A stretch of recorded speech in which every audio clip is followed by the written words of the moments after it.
Hello dear student. तो आज के इस वीडियो में हम शुरू करेंगे वेक्टर क्वांटिटी। तो इस टॉपिक को शुरू करने से पहले मैं इसे शुरुआत करूंगा विथ 2 क्वेश्चंस और ये समझूंगा कि what is scalar quantity, what is vector quantity. ठीक है, तो मैं सबसे पहले आपसे 2 क्वेश्चंस पूछूंगा और चलिए देखते हैं वो 2 क्वेश्चंस क्या है और उससे समझेंगे कि वेक्टर क्या होता है और स्केलर क्या होता है। ठीक है, तो जो मेरा पहला क्वेश्चन है वो है on a block 2 forces of 3 newton and 4 newton are applied, what is total force और net force on the block. तो यदि आपको वेक्टर की जानकारी नहीं है तो आप इसका आंसर दोगे कि एक ब्लॉक पे 3 न्यूटन और 4 न्यूटन का फोर्स अप्लाई हो रहा है तो टोटल फोर्स 7 न्यूटन होगा। 3 + 4 7 न्यूटन। बट ऐसा नहीं है, हर केस में ऐसा नहीं होता है। जिसे मैं यहाँ 3 केस लिया हूं। पहला केस है, इसमें जो तीनों केस में फोर्स जो अप्लाई हो रहा है ब्लॉक पे वो 3 न्यूटन और 4 न्यूटन का ही हो रहा है। बट हम देखेंगे कि तीनों केस में जो टोटल फोर्स होगा वो या नेट फोर्स होगा वो अलग अलग होगा। जैसे पहला केस है, यहाँ भी 3 न्यूटन और 4 न्यूटन का फोर्स अप्लाई हुआ है बट ये सेम डायरेक्शन में हो रहा है। आप बोल सकते हो कि दोनों फोर्स पॉजिटिव एक्स डायरेक्शन में हो रहा है। ये देखिए एक्स है, ये वाई है, तो पॉजिटिव एक्स डायरेक्शन क्या होगा, ये डायरेक्शन होगा। ठीक है, तो इस डायरेक्शन में दोनों फोर्स अप्लाई हो रहा है तो इस केस में क्या होगा, दोनों फोर्स ऐड हो जाएगा। ठीक है, तो यहां पे आप बोल सकते हो कि टोटल फोर्स 7 न्यूटन होगा। ठीक है, किस डायरेक्शन में, पॉजिटिव एक्स डायरेक्शन में। इस केस में भी 4 न्यूटन और 3 न्यूटन का ही फोर्स अप्लाई हो रहा है but in opposite direction. 3 Newton का फोर्स एक्स एक्सिस में, एक्स डायरेक्शन में है और 4 न्यूटन का नेगेटिव एक्स डायरेक्शन में है। तो इस केस में क्या होगा, 1 न्यूटन का नेट फोर्स होगा। क्यों? क्योंकि ये जो 4 न्यूटन है इस 3 न्यूटन को कैंसिल कर देगा। ठीक है, यदि आप 3 न्यूटन इधर अप्लाई कर रहे हो और 4 न्यूटन इधर अप्लाई कर रहे हो तो नेट मेरा 1 न्यूटन ही होगा, वो इस डायरेक्शन में होगा। किस डायरेक्शन में होगा, इस डायरेक्शन में 1 न्यूटन का फोर्स होगा, मतलब इस डायरेक्शन में होगा। ये क्या है, मेरे नेगेटिव एक्स एक्सिस है, मतलब नेगेटिव एक्स एक्सिस में होगा 1 न्यूटन। तीसरे केस में क्या होगा, एक फोर्स 4 न्यूटन है वो एक्स एक्सिस में है, पॉजिटिव एक्स एक्सिस में, और 3 newton y positive y axis में है। तो यहाँ पे दोनों फोर्स के बीच का एंगल क्या है, 90 डिग्री है। तो इस केस में क्या होगा, नेट फोर्स या टोटल फोर्स। तो ऐसे केस को मैं आगे डील करूंगा बट अभी के लिए आप समझें कि ऐसे केस में क्या होगा, मैं आगे एक्सप्लेन करूंगा वेक्टर एडिशन में। बट अभी के लिए बस आप समझें कि जब दो फोर्सेस एक दूसरे के परपेंडिकुलर होता है तो नेट फोर्स का जो मैग्नीट्यूड होगा वो पहले फोर्स का स्क्वायर प्लस दूसरे फोर्स का स्क्वायर होगा। ठीक है, इसे मैं आगे एक्सप्लेन करूंगा। अभी के लिए आप जाने तो ये कितना होगा, 5 न्यूटन। तो इस केस में मेरा नेट फोर्स 5 न्यूटन आएगा और उसका डायरेक्शन कुछ इस प्रकार होगा। ठीक है, तो हम क्या देख रहे हैं कि तीनों केस में जो फोर्स है, और ऐसा इनफाइनाइट केस हो सकता है। यहाँ एंगल 90 डिग्री था, यदि मैं 120 डिग्री ले लूं तो कुछ और आएगा नेट फोर्स, मैं 150 डिग्री ले लूं तो कुछ और आएगा। मतलब ऐसा इनफाइनाइट केस पॉसिबल है जब ब्लॉक पे 3 न्यूटन और 4 न्यूटन का फोर्स अप्लाई हो रहा है बट नेट फोर्स मतलब अलग अलग आ रहा है। तो हम क्या देख रहे हैं कि जो ये क्वेश्चन है, ये क्वेश्चन इनकम्प्लीट है। क्यों? क्योंकि ऐसा इनफाइनाइट केस आ रहा है। ठीक है, मैंने 3 केसेस को एक्सप्लेन किया। ऐसा इनफाइनाइट केस आ रहा है जब 3 न्यूटन और 4 न्यूटन का फोर्स अप्लाई हो रहा है। इसलिए ये क्वेश्चन कब कंप्लीट होगा, जब मैं इस फोर्स के साथ, इस 3 न्यूटन के साथ डायरेक्शन बता दूं। जैसे मैं बोल दूं कि 3 न्यूटन और 4 न्यूटन पॉजिटिव एक्स डायरेक्शन में अप्लाई हो रहा है ब्लॉक पे, तो ये क्वेश्चन कंप्लीट हो जाएगा।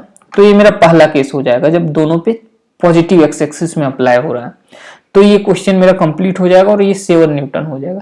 या तो ये हो सकता है कि मैं बोल दूं कि 3 न्यूटन पॉजिटिव एक्स एक्सिस में हो रहा है और 4 न्यूटन नेगेटिव एक्स एक्सिस में हो रहा है, तो फिर ये क्वेश्चन कंप्लीट हो जाएगा। यार ये हो जाएगा मेरा दूसरा केस। ठीक है, एक 3 न्यूटन पॉजिटिव एक्स एक्सिस और 4 न्यूटन नेगेटिव एक्स एक्सिस में हो रहा है। या तो मैं ये भी बोल दूं कि 4 न्यूटन पॉजिटिव एक्स एक्सिस में और 3 न्यूटन पॉजिटिव वाई एक्सिस में अप्लाई हो रहा है, तो फिर ये कंप्लीट हो जाएगा क्वेश्चन और मेरा ये तीसरा केस हो जाएगा। ठीक है, तो मतलब हम लोग ये देख पा रहे हैं कि यदि मैं फोर्स के साथ डायरेक्शन स्पेसिफाई कर दूं तो ये क्वेश्चन कंप्लीट हो जाएगा और मैं इसका आंसर दे पाऊंगा। तो हम क्या कंक्लूजन इससे ला सकते हैं कि कुछ फिजिकल क्वांटिटी जो होता है उसे कंप्लीटली डिस्क्राइब करने के लिए हमें मैग्नीट्यूड के साथ डायरेक्शन को भी बताना होता है, उसमें डायरेक्शन भी होता है। जैसे यहाँ फोर्स था, तो फोर्स के साथ मुझे ये 3 न्यूटन क्या है, मैग्नीट्यूड है, तो 3 न्यूटन मैग्नीट्यूड के साथ मुझे क्या बताना होगा, डायरेक्शन भी बताना होगा, या 4 न्यूटन के साथ डायरेक्शन भी बताना होगा। तो तब ये फोर्स मेरा जाके physical quantity force completely describe होगा। ठीक है, मतलब ये कि मुझे यहाँ फोर्स के साथ मैग्नीट्यूड तो दिया हुआ ही है, मुझे मैग्नीट्यूड के साथ डायरेक्शन को भी स्पेसिफाई करना होगा। मतलब कुछ फिजिकल क्वांटिटी में मैग्नीट्यूड के साथ डायरेक्शन भी होता है, तब वो कंप्लीटली डिस्क्राइब होता है। तो यहाँ मुझे डायरेक्शन भी बताना होगा, तब ये फोर्स कंप्लीटली डिस्क्राइब होगा और ये क्वेश्चन कंप्लीट होगा। ठीक है, और ऐसे क्वांटिटी को क्या बोलते हैं, जैसे फोर्स, ऐसे फिजिकल क्वांटिटी को हम लोग वेक्टर क्वांटिटी बोलते हैं। ठीक है, वेक्टर क्वांटिटी बोलते हैं ऐसे फिजिकल क्वांटिटी को।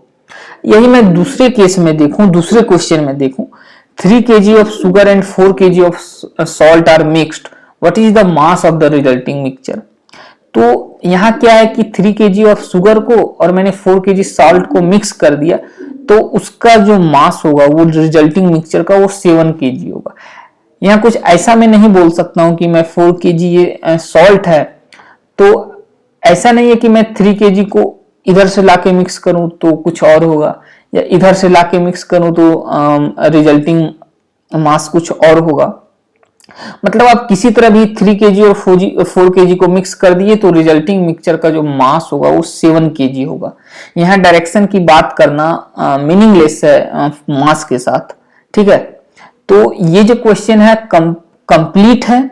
ठीक है, और जो मेरा मास है वो कंप्लीटली डिस्क्राइब्ड है बस एक न्यूमेरिकल वैल्यू से। ठीक है, न्यूमेरिकल वैल्यू से ये कंप्लीटली डिस्क्राइब्ड है विथ अ स्पेसिफाइड यूनिट। ठीक है, मतलब मेरा मास क्या था, ये मेरा जो मास है वो कंप्लीटली डिस्क्राइब्ड है, बस आप एक न्यूमेरिकल वैल्यू असाइन कर दो, या आप बोल सकते हो न्यूमेरिकल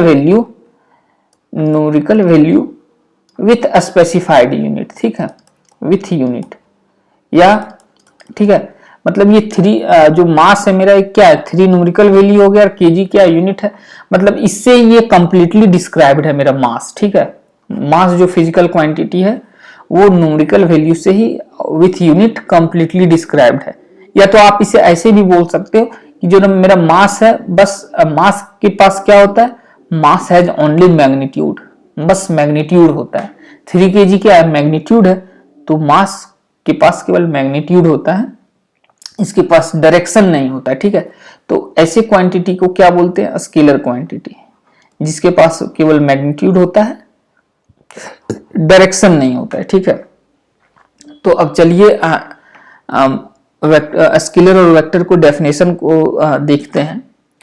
तो स्केलर क्वांटिटी ये क्या होता है, the physical quantity which have only magnitude and no direction are called scalar quantities, और स्केलर जैसा हमने अभी एक्सप्लेन किया मास। ठीक है, तो mass, volume, density, time, temperature, electric current, ठीक है, ये सारा क्या है, स्केलर क्वांटिटी है। ठीक है, उसके बाद वेक्टर क्वांटिटी, तो ये क्या है, the physical quantities which have both magnitude भी होता है इसमें, और क्या होता है, डायरेक्शन भी होता है। ठीक है, और एक तीसरा पॉइंट जो आप याद रखिएगा, ये भी मस्ट है, मतलब ये भी जो रिक्वायर्ड कंडीशन है फॉर वेक्टर क्वांटिटी, कि it obeys the law of parallelogram of vector addition, मतलब क्या आर कॉल्ड वेक्टर क्वांटिटी।